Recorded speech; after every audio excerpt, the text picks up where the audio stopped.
అంబేద్కర్ ఏం చెప్పారంటే, ఒక కుటుంబంలో, ఒక సమాజంలో ఉన్న స్త్రీని మనం ఎట్లా నడుపుతున్నామో, తనని ఎట్లాగా ఏ దారిని పట్టించాలి అనే విషయంలోని ఎక్కువగా అందరూ ప్రయత్నిస్తున్నారో ఆ విషయాలన్నీ మారిస్తే చాలు మన సమాజం చాలా సమానత్వమైన సమాజం అయిపోతుంది అని చెప్పి. దానికి కారణం ఏంటంటే, ఒక స్త్రీ ఒక కుటుంబంలోని అన్నీ చెప్పి పెంచుతుంది. ఒక కొడుకు కూడా నువ్వు ఈ పని చెయ్యొద్దు, ఆడదే ఈ పని చెయ్యాలి అంటే అమ్మని నమ్ముతున్నాడు కొడుకు. కానీ మీరిద్దరూ కలిసి పని చెయ్యాలరా అని అమ్మ చెప్పి పెంచిందనుకోండి, వాళ్ళు అలా పెరుగుతారు కదా. అలా ఎందుకు చేయించలేదు ఒక స్త్రీని అని ఆలోచిస్తే, 4 విధాలుగా స్త్రీని వాళ్ళ చెప్పు చేతుల్లో పెట్టుకోవాలి అన్నది. ఎవరు? అధికారం చేతుల్లో పెట్టుకోవాలి అనుకున్న వాళ్ళందరూ స్త్రీని తన చెప్పు చేతుల్లో పెట్టుకోవాలి అనే కొన్ని దారులు. ఒకటేం చేశారంటే, తనకి చదువు చెప్పించకూడదు. చదువు చెప్పిస్తే ఏమవుతుంది?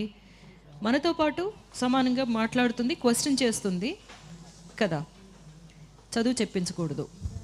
ముందుగానే బాల్య వివాహం చేసేస్తే తనకిష్టమైన వాడిని ప్రేమించడం అనే ప్లేస్కి వెళ్ళదు.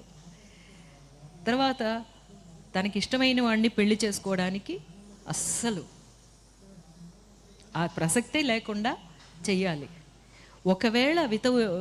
ఒకవేళ ఏదో ఒక విధంగా విడో అయ్యిందనుకోండి, మగాడైతే రీమ్యారేజ్ ఉంది, కానీ ఆడది చేయకూడదు. ఇంకొక విషయాన్ని, ఒక చాలా పెద్ద ఒక మాయని ఇచ్చారు. దేవుళ్ళు ఉన్నారు, దేవుళ్ళ తర్వాత దేవుడు నీ భర్త అనమాట. అప్పుడు వాళ్ళు ఏం చెప్తున్నారో అవన్నీ నువ్వు చెయ్యాలి. చేయకపోతే ఏమవుతుంది? దేవుణ్ణి నువ్వు ధిక్కరించినట్టు, నీ మతాన్ని నువ్వు ధిక్కరించినట్టు, నీ సంస్కృతిని నువ్వు ధిక్కరించినట్టు అని ఒక మాయలోని స్త్రీని పెడితే ఏం చేస్తుంది? మన కుటుంబం బాగుండాలి అంటే పొద్దున్నే లేవాలి, అందరికంటే ముందు లేవాలి, అందరికంటే తర్వాత పడుకోవాలి అన్నది. ఇలాంటివి. సో ఇవన్నీ మీరు క్వశ్చన్ చేయండి అని అన్నారు అంబేద్కర్. నేనెందుకు చదువుకోకూడదు? నేనెందుకు మిమ్మల్ని ఒక ఫస్ట్గా పెట్టి నన్ను నేను సెకండరీగా ఎందుకు ఆలోచించాలి?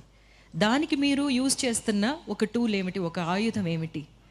ఆ ఆయుధం మీకు దేవుడి నమ్మకం ఉన్నది అందరికీ వాళ్ళ చాలా చాలా ప్రైవేట్ విషయం అన్నమాట. ఒక ప్రేమలాగా దేవుడి భక్తి ఉన్నవాళ్ళు, వాళ్ళకి అది కావాలి అనుకుంటే ఆ నమ్మకం వాళ్ళు ఉండొచ్చు.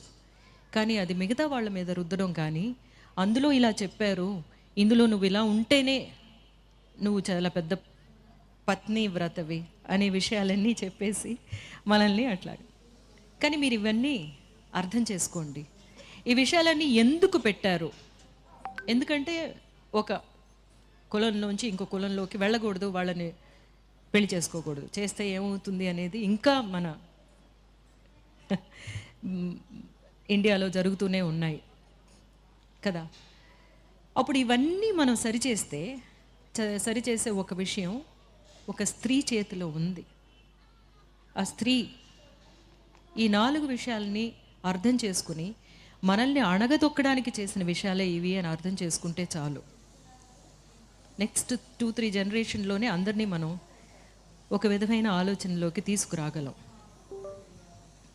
సరే, ఈరోజు ఇది చాలా ఇంపార్టెంట్గా, నేను నిన్న ఒక జెండర్ ఈక్వాలిటీ గురించి మాట్లాడారు అన్నారు, కానీ నేను ఇక్కడికి వచ్చింది ఒక స్త్రీగా మీతో మాట్లాడాలి అన్న ఒక కారణం కూడాను. ఇవన్నిటినీ మనం ఇప్పుడు ఇంత శ్రామికులు ఉన్నారు, వాళ్ళ గురించి అన్న అన్న అన్నే అనే పాటలు పాడారు, కానీ ఎవరైనా ఒక అక్క అని పాటలు పాడారా అని ఎప్పుడు ఆలోచిస్తూ ఉంటాను నేను. ఎన్ని పాటలు అన్న, ఆయన మాత్రమే శ్రమిస్తాడా? ఆయన శ్రమించి వచ్చి ఆ డబ్బులు తీసుకొస్తున్నారు. అహోరాత్రులు ఇంట్లో శ్రమించే అక్కని పట్టించుకోడు. మనం జీతాలు లేని శ్రామికులం కదా, పుట్టుకతో శ్రామికులమే, అవునా? ఎందుకలా అవ్వాలి? అవ్వక్కర్లేదు.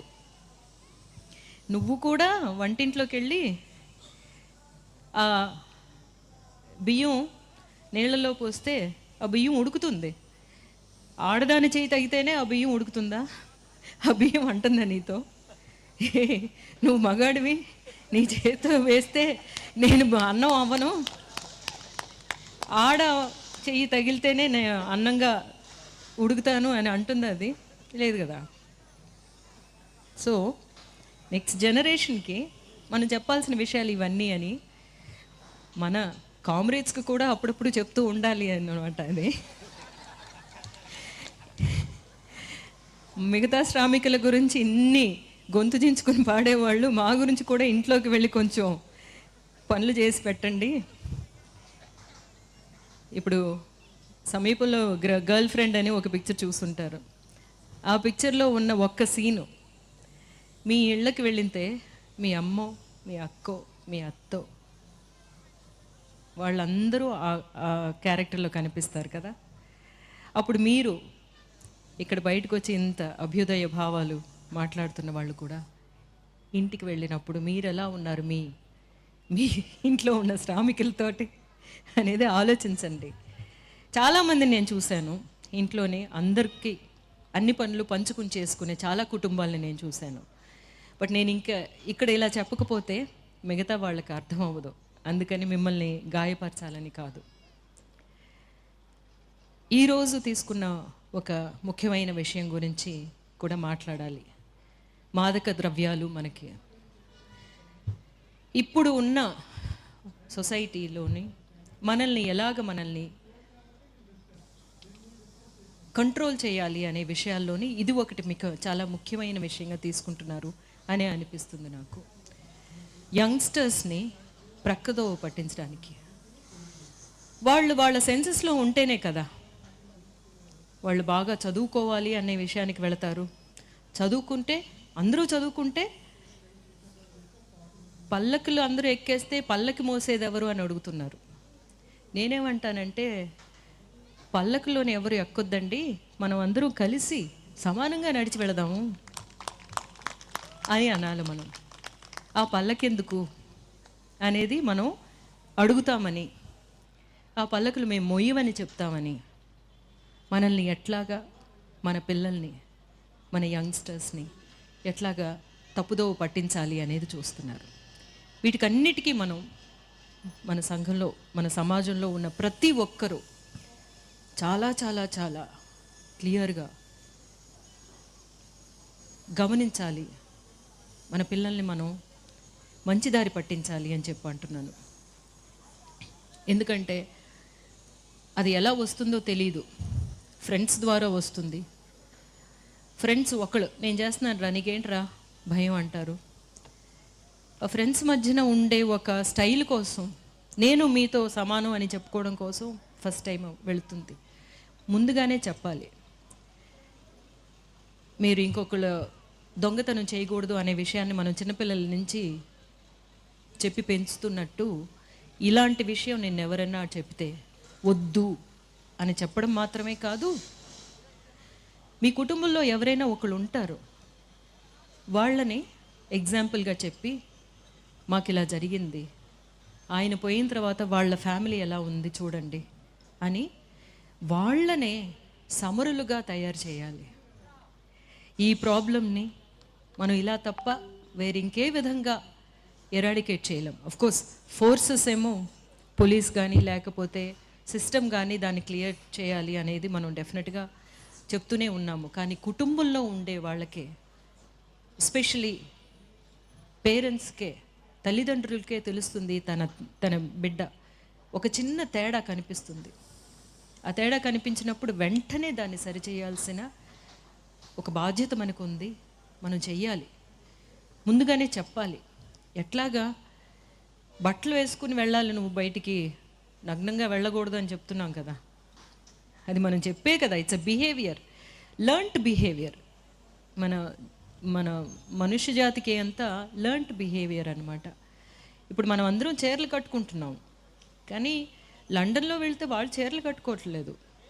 సో మనకి ఇక్కడ అలవాటు, ఈ అలవాటు కాబట్టి మనం కట్టుకుంటున్నాం, వాళ్ళు షార్ట్స్ వేసుకుంటున్నారు, అది వాళ్ళకి అలవాటు. లేకపోతే స్కర్ట్ వేసుకుంటున్నారు, గౌన్లు వేసుకుంటున్నారు, అది వాళ్ళకి అలవాటు. మనకి ఈ భాష కూడా మన అలవాటే, మన తల్లిదండ్రుల ద్వారా వచ్చింది. అలాగే మన అలవాట్లు కూడా డెఫినెట్గా మనమే ముందుగా చెప్పాలి, వాళ్ళని క్లియర్ చేయాలి, మంచి త్రోవ పట్టించాలి.